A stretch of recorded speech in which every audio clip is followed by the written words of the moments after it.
Love Island USA Season 8 is almost over. Today we had Family Day and it left a lot to be desired. Let's get into it. Hey y'all, it's Nay. Welcome back to my little corner of YouTube. This video will contain spoilers for Love Island USA Season 8 Episode 32. So if you haven't seen it yet and you do not want spoilers, save this video and come back after you do. You are about to hear my thoughts on Episode 32, but of course I want to hear yours, so feel free to drop your thoughts below if you do want to participate in the conversation, and give this video a like and a hype before you go. So really quick, in case you missed it in my After Sun video, if you're a new subscriber here, shout out to you. I take breaks after big shows, so after Love Island is done, that means on Sunday I'm taking a break and I won't be back till August. I'm not leaving YouTube. I haven't disappeared. I am not abandoning you. I'm just taking a break because I desperately need one. So I'll be back in August. During that time, feel free to check out all the playlists on my channel. There's so much there to see, so many things I've already covered outside of reality shows. There's movies there, there's TV shows, so check out all the things. It'll be there waiting for you while I am gone. In addition to that, I may or may not hit 10K subscribers while I'm gone. If I do, thank you in advance. I'll be watching. I will be watching, but I just won't be actively on YouTube. So I'll see you when I return. I'm excited to get back. I'll be covering some fun things. Not Big Brother. I think a couple of people have asked me about Big Brother. I've never seen Big Brother before, not even a single episode. I only know what I know about it because it's so popular, so I know from the zeitgeist. But I've never seen a single episode of it. I'm not going to be covering this upcoming season that I think is starting soon. I've heard people say it's starting soon. I don't know. So won't be doing that. But maybe I'll watch an episode or two just to kind of get the vibes. I'm definitely going to be watching creators talk about it. And so maybe, who knows? I definitely will not be covering it in full capacity, but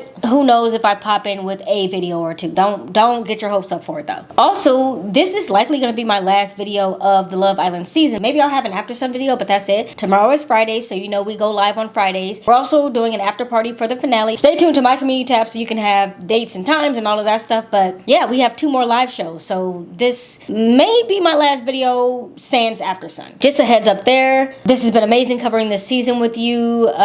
If you were here for just a good time, not a long time, shout out to you as well. And with all of that said, let's get into this Family Day episode that really pissed me the hell off. Let's get started with Melanie and Sincere. So when Melanie's mom said, ¿Para qué tú vas a dar una segunda oportunidad cuando varios están esperando por la primera? I was like, oh, she here to spit facts. And truthfully, it's not even a second chance. At this point, it might be a 3rd or 4th chance. Melanie, and this is strange to say because this show is 6 weeks, but shit, I watch Love is Blind, so I know it's possible. Melanie is in love with Sincere. Melanie is in love with Sincere, and that's why she's allowing him to treat her this way. That's why after her sister came to her crying, her mama came to her crying. I'm not gonna say her friends because her friends ain't tell her shit. The only person who actually told her what she needed to hear was Parmita. So after her mom and her sister came to her crying, and even she saw Sincere's dad blowing up at him, she still defaulted back to, I'ma stick it out. I'ma stick beside you. This is not the man you stick beside, girl. This is the man that's gonna make you think he's sticking beside you and go behind your back, or in this case, in your face, and play around. Talking about maybe he's gonna change when he's outside of the villa. That man is not changing. You're getting a taste of what Sincere is gonna be like. Do you know how many women are in this man's DMs right now, thinking that they're gonna be the one to change him, thinking they're gonna be the one to make him settle down? The second that Sincere steps his pinky toe out of that villa and get his lying hands on that cell phone, it's a done deal. He's about to play in your face. And shout out to Melanie's sister who came in and told her exactly what she needed to hear. Melanie, he's playing you.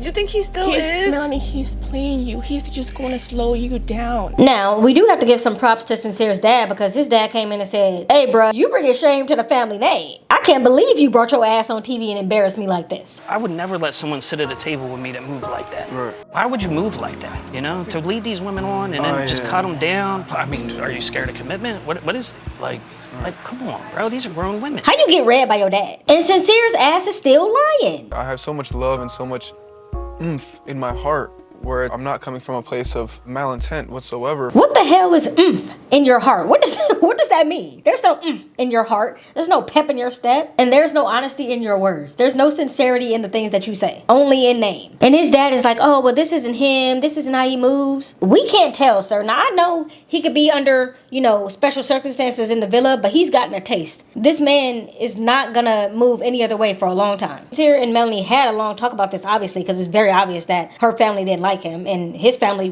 didn't really like his ass either. And Melanie's like, look, you don't only have to make it up to me, you need to make it up to my my mom, make up to my sister. You gotta make up to my whole family at this point. And he's like, I'm willing to put in the work. I really am willing to put in the work. And she's like, it's gonna be hard. He's like, I don't care. He says that he's a changed man, and he said this more than once. And I'm just like, sincere. You're only changed because there's no more bombshells coming into this villa. Like, if they brought in another girl right now, you would be exploring with 2 days left on the show. As soon as this man leaves that villa, he's going back into beast mode. And Melanie knows that deep down in her heart. She says she's willing to take the chance outside. She said, even if it make her look dumb. Okay, girl. Hey, you know, people will do crazy things for love. I'll be the first one to admit that. So if you want to take that chance, go for it. I hope you don't end up looking dumb, but this is sincere that we're talking about. I wore this because of you. Because you were like, the dress is easy access. Easy access.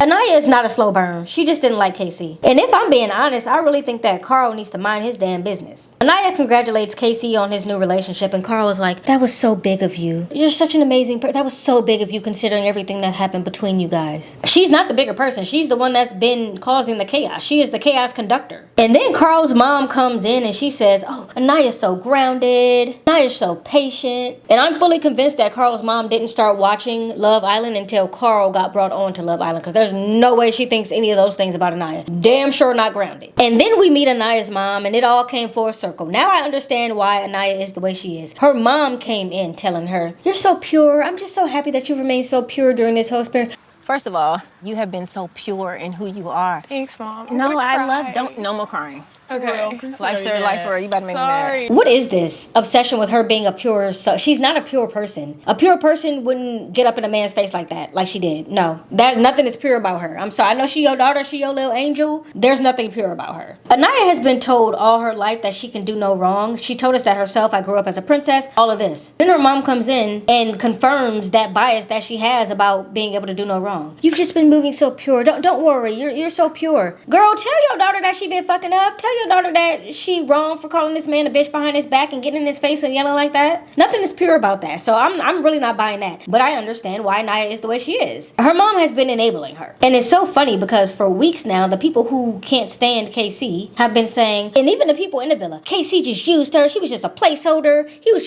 just safe option for him. And Aniya gets with her mom and her sister, and she basically says that KC was the placeholder and the safe option for her. I was like, I really loved like what I had with Carl, but I was just like, me and Casey, we had all this time with one another. So you did it because of the time that y'all were together. Yeah. Staying with someone because y'all have time together is quite literally you choosing them because they're the safe option. And to me, this is just proving that what I said is true. Everything y'all are mad at Casey for doing, Aniya has also done it. Y'all just don't have heat for her because y'all like telling her that she's a pure little princess. I don't know what y'all obsession is with that. I think it's weird. And I'm going to say something, and I know some people going to be mad at me for it, but Aniya is not a good friend. And that's not to say that she can't learn to be a good friend. We know that Aniya does have a very serious problem with mimicking other people and kind of taking on other people's tone of voice and the way they speak and their personality. She doesn't have a personality of her own. We know that. That's not to say she can't get one. I think going to therapy will help her build that personality and find herself. I hope that she does that. But as of right now on this show, she does not have a personality and she's a bad friend. Why did your mom have to come in and tell you to be real with your best friend in the villa? You sugarcoat stuff with Melanie because you want her to say. Yes, and you need to be honest with her as that being your friend, because you got to think of it like if it was one of us. I think you should still tell her the truth. Yeah. And I felt like you played down because he's your friend.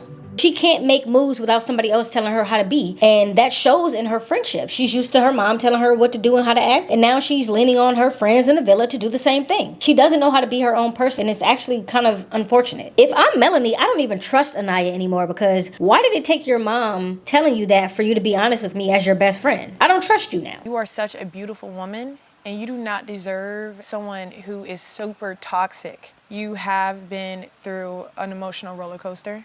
And I feel like you're going to do yourself a disservice if you let someone consistently treat you down and toxic like that. To have one day someone tell me, team sincere, and then another day get hit with something else. I would never go to her for advice again. Not that Melanie listens to advice, because she's still over here doing what she wants. So maybe it wouldn't have mattered if Aniya told her that Sincere wasn't the one for her. But Aniya still should have told her that as her friend, her best friend. And even after she told Melanie that, she was like, yeah, but you know, Melanie's family doesn't really see what we see. Like, we're in here, we see him, he is trying. Where was that grace for KC? Again, double standards. Moving on to KC and TT. I don't know about y'all, but I could definitely tell that KC's mom had a lot to say. She had a whole lot to say. You could read it all over her face that she wanted to go cuss everybody in that. Y'all called her son a bitch. Y'all all could have got them hands. And I don't even condone violence. All of y'all would have had to see her if this was another type of show. You notice that they didn't really even show us anything between KC and TT's families? They actually, I'm pretty sure, had one of the shortest segments. We didn't see them talking about how he's being perceived on TV, everything that's happening on the outside world. And I don't think that those conversations didn't happen. I just think that production didn't want it to be shown because for some reason, production is going out of their way to protect Aniya. I don't know why. Her daddy probably. Casey's mom got a passport just to come to Fiji. You think she came there and she didn't tell her son everything that's been happening in that villa and everything that's been happening on the outside? She definitely told him. And I know that it's not even like, oh, you can't come in and talk about what's been happening on the show, because we saw Melanie's mom and sister talk about what's been happening on the show. So we know that they can. Yeah, I guarantee you that his mom said something and they just didn't show it because it didn't paint Aniya in a good light. And we know that they've been bobbing and weaving all season to try to paint her in a good light. And to the people who aren't paying attention, they've been falling for it. Reality is that production has been screwing this season up since James passed away, and they need to go find another James because they're not producing properly. Tomorrow they're having the big dinner where someone's going to get eliminated. I'm almost certain by the edit that it's going to be KC and TT because it just comes off that way. They got the shortest